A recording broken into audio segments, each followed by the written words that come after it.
Hi, it's Al here from the Rider firm, and today I'm going to show you how to ditch your tubes and go tubeless. You don't need a lot to do this. You need a track pump, need some sealant, some tubeless valves, and probably some tyre levers.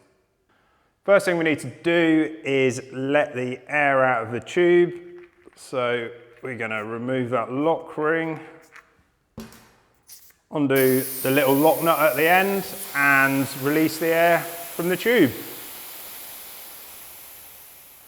Once we've got most of the air out, then we can pop the first bead off the rim.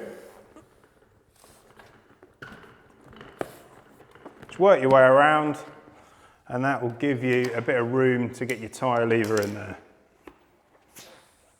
First tyre lever, make sure it's near a spoke. And then if you do need to attach it and you need to use a second one, then that'll stay put. A few centimetres down, fit your next tyre lever and then work your way around. It's the bead off. Now we can take the tube out,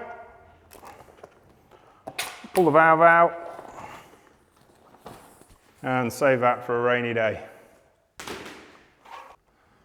Being a hunt wheel, you've already got your tape installed, and this is good for tubes or tubeless, so you don't need to faff around with fitting new tape, which is good. Take your tubeless valve, remove the lock nut,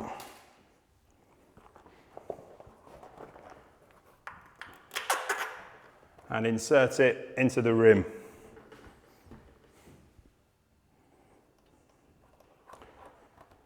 If you've got an O-ring on the valve, fit that, and then screw your lock nut into place.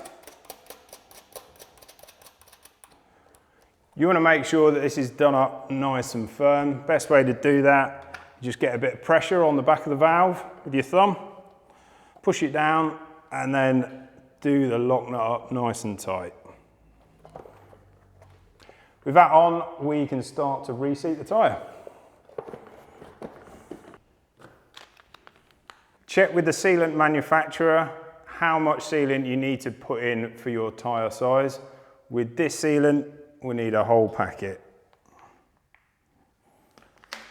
Once that's all in there, move the wheel around so the sealant pulls at a part of the tyre where it's fitted onto the rim, and then pop the rest of the bead back into place. If you can do it with your hands, brilliant, but you can always use tyre levers, just be careful. Before you attach the pump, make sure the little lock nut on your valve is undone. Secure the pump.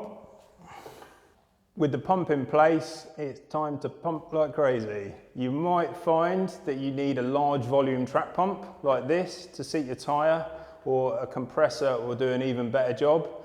If you're struggling with whatever it is that you're using, then remove the valve core from the valve and that will help you to put more air in quickly, which is exactly what you're aiming for to get that bead popped on.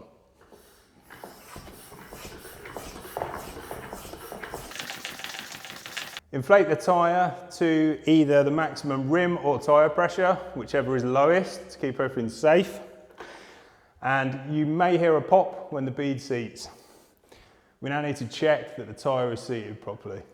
Remove the pump, tighten the lock nut, and we'll check the tyre.